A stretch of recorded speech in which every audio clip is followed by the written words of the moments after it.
মহান আল্লাহ তাআলার ইচ্ছায় ইরান কোনো সমস্যা ছাড়াই বিশ্বকাপে অংশ নিতে পারবে।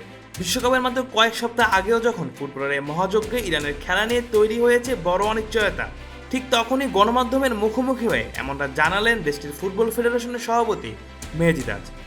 সাম্প্রতিক সময়ে রাজনৈতিক উত্তেজনা, ভিসা জটিলতা আর যুক্তরাষ্ট্রের প্রবেশ নিয়ে নানা শঙ্কা সব মিলিয়ে যখন প্রশ্ন উঠেছিল আদৌ কোনো ঝামেলা ছাড়া বিশ্বকাপে খেলতে পারবে তো ইরান, ঠিক তখনই খোদ ফিফার সঙ্গে গুরুত্বপূর্ণ বৈঠকের পর এমন আশার কথা শুনিয়েছেন তিনি। সম্প্রতি ফিফার সেক্রেটারি জেনারেল ম্যাথিয়াস গ্রাফস্ট্রমের সঙ্গে বৈঠকে বসেন মেহেদী তাজ। সেই বৈঠককে খুবই ইতিবাচক ও গঠনমূলক বলে উল্লেখ করেছেন ফিফার এই কর্মকর্তা। তিনি জানান, ইরান ফুটবল ফেডারেশনের সঙ্গে তারা ঘনিষ্ঠভাবে কাজ করছে এবং বিশ্বকাপে দলটিকে স্বাগত জানাতে মুখিয়ে আছে ফিফা। মূলত গত কয়েক মাস ধরে ইরানকে ঘিরে বিশ্বকাপে অংশগ্রহণ নিয়ে অনিশ্চয়তা বাড়তে থাকে।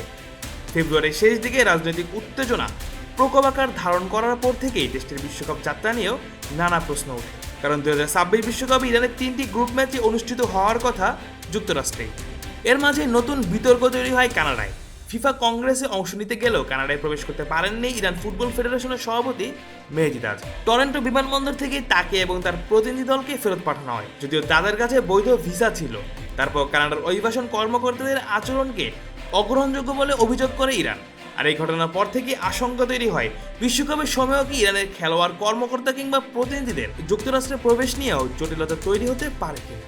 যদিও এই বিষয়ে বিস্তারিত কিছু বলতে চাননি ফিফা সেক্রেটারি জেনারেল গ্রাফস্ট্রম, তবে তিনি নিশ্চিত করেছেন বৈঠকে সব গুরুত্বপূর্ণ বিষয় নিয়েই আলোচনা হয়েছে।